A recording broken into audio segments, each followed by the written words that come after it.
Hello to everybody and good evening to all of you. कैसे हैं आप लोग? आई होप सो सब बढ़िया होंगे। जैसे कि पता है कि नीट यूजी काउंसलिंग अपने फ्लो पे है और लगभग चल रही है। चॉइसेस भरने में दिक्कत आ रही है, पेमेंट होने में दिक्कत आ रहा है, लॉगिन में इशू आ रहा है। कल तक काफी ज्यादा दिक्कत आ रही थी, लेकिन आज ज्यादा दिक्कतों का सामना करना नहीं पड़ रहा है, लगभग चीजें फ्लो पे चल रही हैं।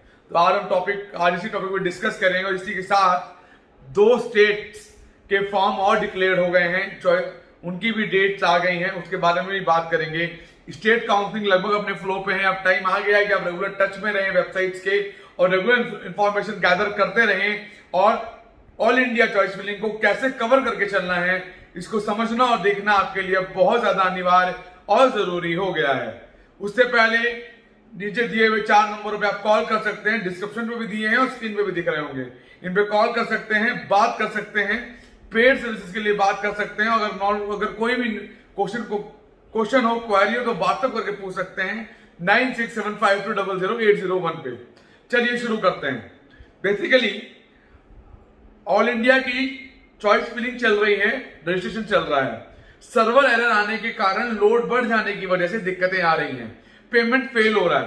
पेमेंट अगर आपने पेमेंट किया हो, दिखा रहा है पेमेंट फेल हो रहा है, तो आप उनको डायरेक्टली लॉग आउट करें। लॉग आउट करके वापस अपने दूसरे पेज पे जाएं और 2 से 3 घंटे बाद दोबारा से उसको लॉग इन करें। मैं ये कहूंगा बिल्कुल भी ये ना सोचें कि पेमेंट एकदम दोबारा करना है। 2-2.5 घंटे बाद आप दोबारा से पेमेंट करें। अगर आपके अकाउंट से पेमेंट डेबिट हो गया है तो हो सकता है कि वो पेमेंट जाके आपके अकाउंट में आ जाए, एमसीसी के अकाउंट में, और वहां से आपको चॉइस फिलिंग के ऑप्शंस ओपन हो जाएं। ये चीज को ध्यान रखना आपके लिए बहुत जरूरी है। एकदम पेमेंट दोबारा से नहीं करना है, इस बात का ध्यान रखें। और चॉइस फिलिंग करते हुए सेव एंड कंटिन्यू का ऑप्शन जरूर रखें, नहीं तो सारी ऑप्शन दोबारा जा सकती हैं। और कुछ लोग सेव एंड कंटिन्यू करके जब लीव का बटन दबा रहे हैं तब भी चॉइसेस चली जाती हैं। तो बेटर है उसको ऐसे ही छोड़ दें और 2 तारीख में जब चॉइसेस लॉक होंगी तब लॉक कर सकते हैं। चॉइसेस आप खुद भी लॉक कर सकते हैं और चॉइसेस अगर लॉक आप नहीं भी करते हैं चॉइसेस को तो ऑटो लॉक हो जाएंगी, तो उसका भी लोड और परेशानी लेने की आवश्यकता आपको किसी भी एंगल में बिल्कुल भी नहीं है। अब बात करते हैं मेन टॉपिक पे। मध्य प्रदेश स्टेट, वहां के फॉर्म्स की डिटेल्स डिक्लेयर हो गई है।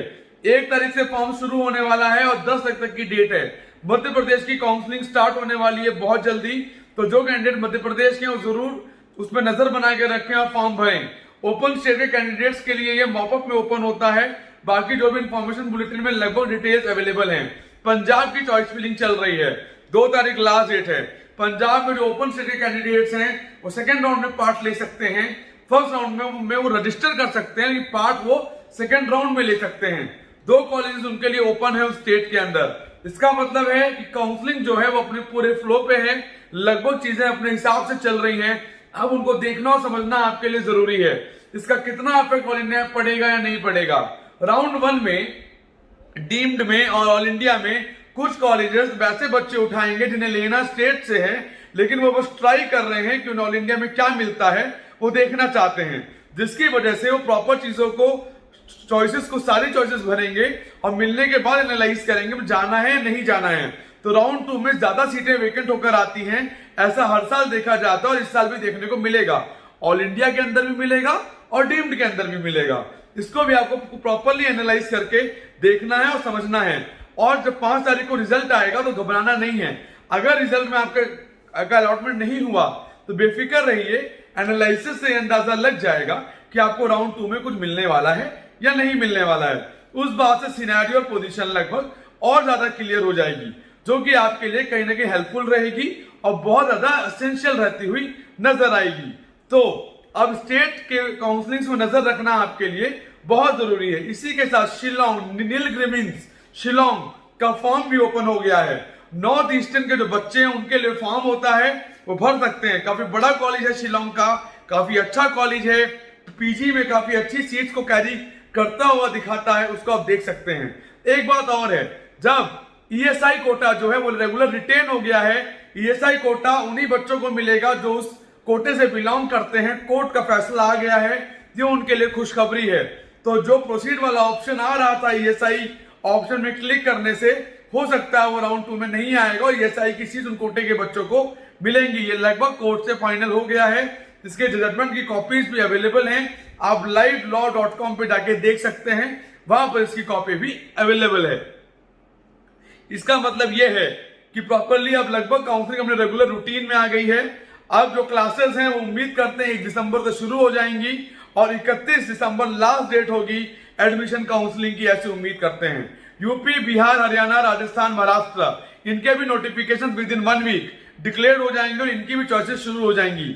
जैसा कि मैंने कहा था, ऑल इंडिया का रिजल्ट आने से पहले लगभग स्टेट अपने फॉर्म निकाल देंगे, तो लोग निकालने लगे हैं। पांडिचेरी की लास्ट डेट ओवर हो गई है, गुजरात ने अपनी नोटिफिकेशन निकाल दी है, त्रिपुरा ने अपनी नोटिफिकेशन निकाल दी है, मध्य प्रदेश की डेट्स आ गई हैं, नीलगिरी शिलोंग का भी फॉर्म की डिटेल्स और फॉर्म की डेट्स आ गई हैं और इसी के साथ पंजाब की लास्ट डेट 2 तारीख है। इसका मतलब है लगभग काउंसलिंग ऑन फ्लो है। इसी के साथ जो IPU दिल्ली की काउंसलिंग है वो भी ऑन फ्लो है, वो भी रेगुलर अपने बेसिस पे चल रही है। जो न्यू फीस है स्टेट कोटास की वो अपडेट नहीं हुई है, उम्मीद करते हैं कि 2, 4 या 5 दिनों में वो भी अपडेट हो जाएगी, जिससे और इंफॉर्मेशन गैदर होके आएगी और आपको मालूम चल जाएगा कि चीजों को किस हिसाब से लेके चलना है और कैसे लेके आपको आगे चलना है। एक बजट बन जाएगा, एक ट्राई कर सकते हैं। जिन बच्चों के नंबर कम हैं और रैंक ज्यादा हैं, मैं उनसे रिक्वेस्ट करूंगा हर जगह ऑप्शन बना के चलें। अगर आप प्राइवेट कॉलेज लेना चाहते हैं तो अगर आप 200, 250, 225 के बीच हैं तो लगभग 18 से 20 लाख का ईयरली बजट आपका होगा, तब जाके कॉलेज मिलेगा। और जो 300 से 450 के बीच हैं वो 15, 16, 17 लाख के कॉलेजेस भी पर ईयर उनको मिलते हुए नजर आएंगे। इस बार डीम्ड यूनिवर्सिटीज में थोड़ा सा इंक्लाइनेशन और डिक्लाइनेशन दोनों देखने को मिलेगा। कुछ कॉलेजेस पे ज्यादा दबाव देखने को मिलेगा और कुछ पे कम देखने को मिलेगा, क्योंकि फीसेस बढ़ गई हैं। लेकिन जो लोग क्वालिटी कॉन्शियस हैं, जो लोग क्वालिटी पे ध्यान देते हैं, वो हमेशा फीचर्स को नहीं कंसंट्रेट करेंगे, वो डायरेक्टली कॉलेजेस को अपील करेंगे काउंसलिंग के माध्यम से, जिन्होंने वही कॉलेज मिले जो वो लेना चाहते हैं। फीस फैक्टर भी बहुत बड़ा फैक्टर है, इसको भी कंसिडर करके चलना चाहिए और ये भी बहुत अनिवार्य हो जाता है एक वक्त के बाद, क्योंकि end of the day fees 4.5 साल पे करनी होती है, फाइनल कंडीशंस देखनी है। लोन अगर लेना चाहते हो तो कंसर्न बैंक से बात करें, उनसे रिक्वेस्ट करें, अपने डॉक्यूमेंटेशन पूरा करें, उनसे लोन ले लें। बैंक भी लोन इजीली दे देते हैं अगर आप प्रॉपर्ली उस क्राइटेरिया में और उस ग्राफ में आ जाते हैं। तो इन सभी चीजों को बहुत माइन्यूटली देख के चलने की जरूरत है। वक्त आ गया है अब कंसंट्रेट होकर चलने का, इधर उधर का ध्यान नहीं देने का। काउंसलिंग प्रोसेस ऑन फ्लो पे है, जितना ध्यान देंगे उतना ज्यादा ठीक रहेगा। गाइडेंस लेनी हो किसी से भी ले सकते हैं जिसको नॉलेज हो।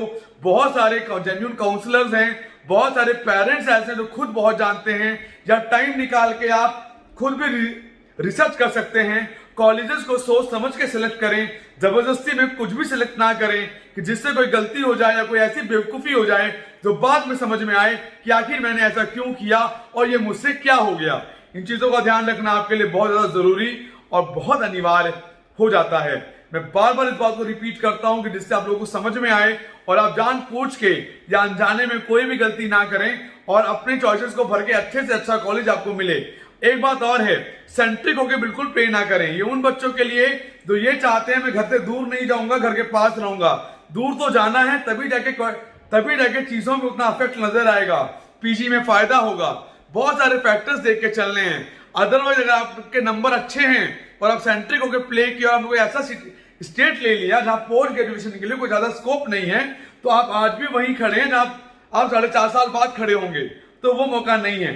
और जो लोग फीसेस खर्च कर रहे हैं, हैवी फीसेस का बजट है उनका, उनसे रिक्वेस्ट करूंगा बड़े से बड़े कॉलेज लेने की कोशिश करें, भले ही वो दूर हो चलेगा, पास के चक्कर में बिल्कुल भी ना रहें। ये मेरी आपसे हम्बल रिक्वेस्ट है, इस बात को जरूर समझिएगा। कट ऑफ थोड़ा सा अनप्रिडिक्टेबल रहेगा राउंड 1 का, हो सकता है कुछ जगहों में नेगेटिव शिफ्ट देखने को मिले लास्ट ईयर से, कुछ जगह पॉजिटिव। लास्ट ईयर जैसी काउंसलिंग होती हुई उम्मीद नहीं आएगी, लेकिन कुछ महानुभाव लोग हैं तो ये कहते हैं कि लास्ट ईयर के मुताबिक रहेगा, और कुछ लोग तो ये भी कहते हैं कि जो चॉइस फिलिंग करनी चाहिए वो पुराने सालों के हिसाब से करनी चाहिए जो कट ऑफ आए हैं। ऐसा नहीं है, उसमें बहुत फर्क होता है, बहुत चीजों का ध्यान रखा जाता है।